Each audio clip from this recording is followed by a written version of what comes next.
আসসালামু আলাইকুম রহমতুল্লাহ। কী অবস্থা সবার? অনার্স প্রথম বর্ষের পরীক্ষার্থীরা কেমন আছেন? যারা এবার 22-23 সেশনের 2024 সালে প্রথম বর্ষের পরীক্ষা দেবেন, ইতিমধ্যে ফর্ম ফিল আপ হয়ে গেছে। সাজেশনটি মূলত তাদের জন্য। তার আগে বলে নেই কে কোথা থেকে কোন কলেজ থেকে আমাদের ভিডিওটি দেখতেছেন এবং কোন কোন বিষয়ের সাজেশন প্রয়োজন, শর্ট সাজেশন, সেটা অবশ্যই কমেন্ট করবেন এবং হোম টিউটর 55-এর ভিডিওগুলো শেয়ার করবেন। কেননা আমরা সকল সাজেশনগুলোই ধীরে ধীরে সবগুলো ফ্রি দেবো। তো একটু কথা বলে নিই। আজকে স্বাধীন বাংলা সভ্যতার ইতিহাসের মাত্র 20 থেকে 30টা, 15 থেকে মাত্র 20টা, মোটামুটি 15টার মতো প্রশ্ন আছে। 15 থেকে 20টার মতো প্রশ্ন দেওয়া হবে, যেখান থেকে ইনশাল্লাহ 60% থেকে 100% কমন থাকবে। এবং কীভাবে পড়তে হবে সবাই বলবো। তার আগে একটা কথা বলি, আমাদের সাজেশন দেওয়ার প্রসেসগুলো কী ছিল। প্রথমত চ্যাপ্টার ভিত্তিক দিয়েছিলাম যে কোন কোন চ্যাপ্টারগুলো গুরুত্বপূর্ণ প্রতিটা বইয়ে পড়তে হবে। এরপরে সেই চ্যাপ্টারগুলোর গুরুত্বপূর্ণ প্রশ্ন কোনগুলো পড়তে হবে, মাসবি পড়লে 100% কমন পাবেন, এবং কোনগুলো গুরুত্বপূর্ণ সেগুলো চ্যাপ্টার ভিত্তিক কিন্তু প্রশ্ন দেখে দিয়েছে। এখন আমাদের যে সাজেশন ফরম্যাটটি শুরু হলো সেটি হলো, আমি খাতায় লিখে লিখে 20 থেকে 30টা করে প্রশ্ন দেবো, বেশি না, 20 থেকে 30টা করে প্রশ্ন দেবো, একদমই শর্ট সাজেশন। ওকে, তো স্বাধীন ভাষা অভ্যুদয়ের এই সাজেশনটি ইনশাল্লাহ 80 থেকে 100% উপযোগী একটা সাজেশন। তো আমরা প্রথমত চ্যাপ্টার 1 দেওয়ার চেষ্টা করি। চ্যাপ্টার 1 হচ্ছে দেশ ও জনগোষ্ঠীর পরিচয়। তার আগে আরও একটা কথা বলে নিই, যে যারা এই সাজেশনের পিডিএফ এবং অ্যান্সারটি নিতে চান, 01767351308 এই নাম্বারে হোয়াটসঅ্যাপ করবেন। অ্যান্সার ফি মাত্র 100 টাকা, ব্রিফ সহ, গুরুত্বপূর্ণ ব্রিফ সহ। এই সাজেশনটির ফুল অ্যান্সার পেতে গেলে 01767351308 এই নাম্বারে হোয়াটসঅ্যাপে নক দেবেন। 100 টাকা ফি পেড করার সঙ্গে সঙ্গে এটার পিডিএফ ভার্সন, ক বিভাগ এবং এর যে উত্তরগুলো রয়েছে সবগুলো দিয়ে দেওয়া হবে, ঠিক আছে? আচ্ছা, দেশ ও জনগোষ্ঠীর পরিচয়। তো আমরা এখানে দেখার চেষ্টা করি। 1 নম্বরে আমরা বাঙালি জাতির নৃতাত্ত্বিক পরিচয় দাও, এরকম একটা প্রশ্ন রয়েছে। এটা 100% ইম্পর্টেন্ট, ঠিক আছে? এটা খুবই গুরুত্বপূর্ণ। ওকে, এবার 2 নম্বরে বাংলা নামের উৎপত্তি সম্পর্কে কি জানো? ওকে, 3 নম্বরে হচ্ছে বাংলাদেশের ভূপ্রাকৃতিক বৈশিষ্ট্য আলোচনা করো।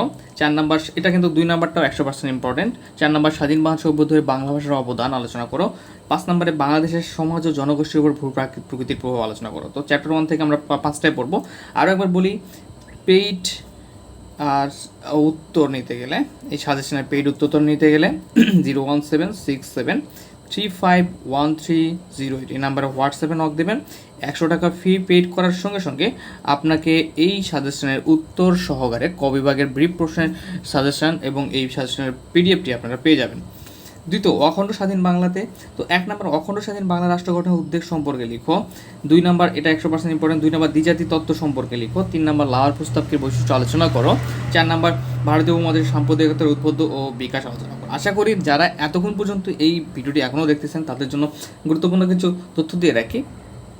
স্বাধীন বাংলাদেশ অভ্যুদয়ে কিন্তু অনেকেই ফেল করে, এমন হয় যে ফেল করে।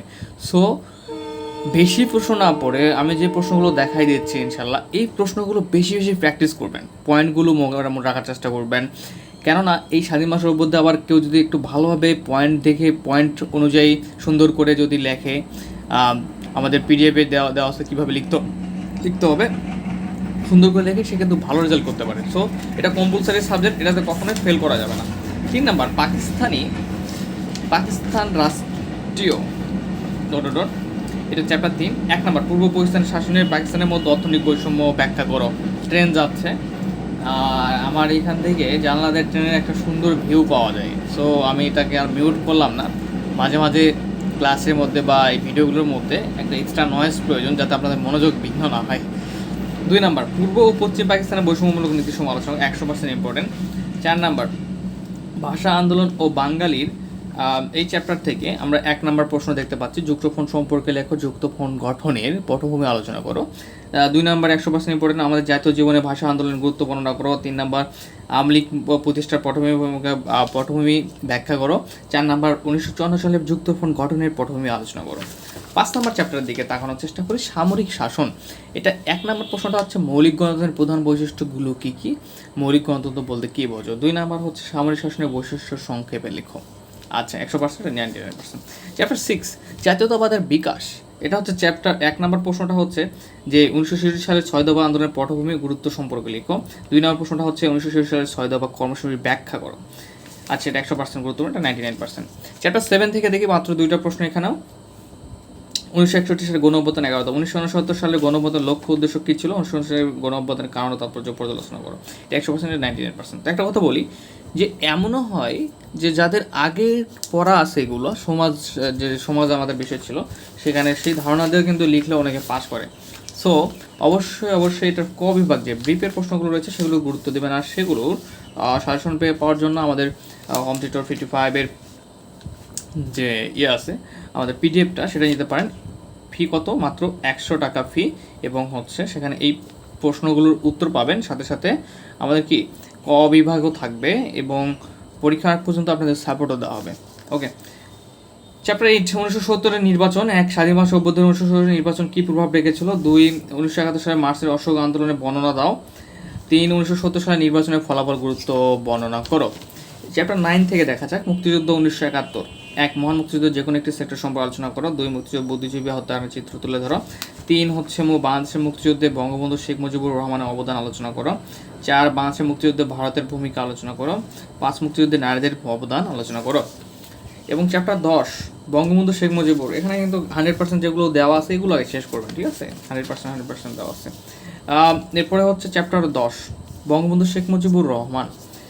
এই চ্যাপ্টারে 1 নম্বর বঙ্গবন্ধু স্বদেশ প্রত্যাবর্তন সম্পর্কে টিকা লেখো, এবং 2 দুইটা 100%। তো যুদ্ধবিচ্ছিন্ন দেশ পুনর্গঠনের সুবন্ধ সরকারের গৃহীত পদক্ষেপসমূহ বর্ণনা করো। আর আমি এতক্ষণ আপনাদের সঙ্গে ছিলাম সোহান, ডিপার্টমেন্ট অফ ম্যাথমেটিক্স এবং honour YouTube channel home tutor 55। তো এখন কিছু কথা বলে নিই।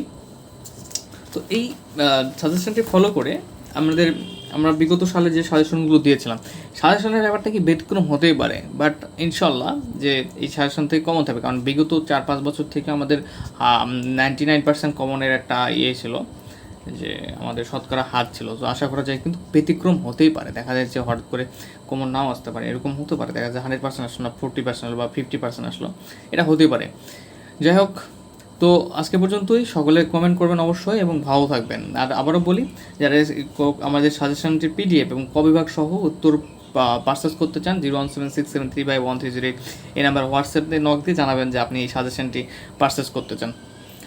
শুধু সাজেশন না, উত্তর সহ এবং কবিভাগ সহ। ওকে, তো এই পর্যন্তই। সকলে ভালো থাকবেন, সুস্থ থাকবেন। ইনশাল্লাহ আবারও নতুন কোনো ভিডিওতে আপনাদের সঙ্গে আবারও আমার দেখা হবে। সে পর্যন্ত ভালো থাকবেন। আসসালামু আলাইকুম।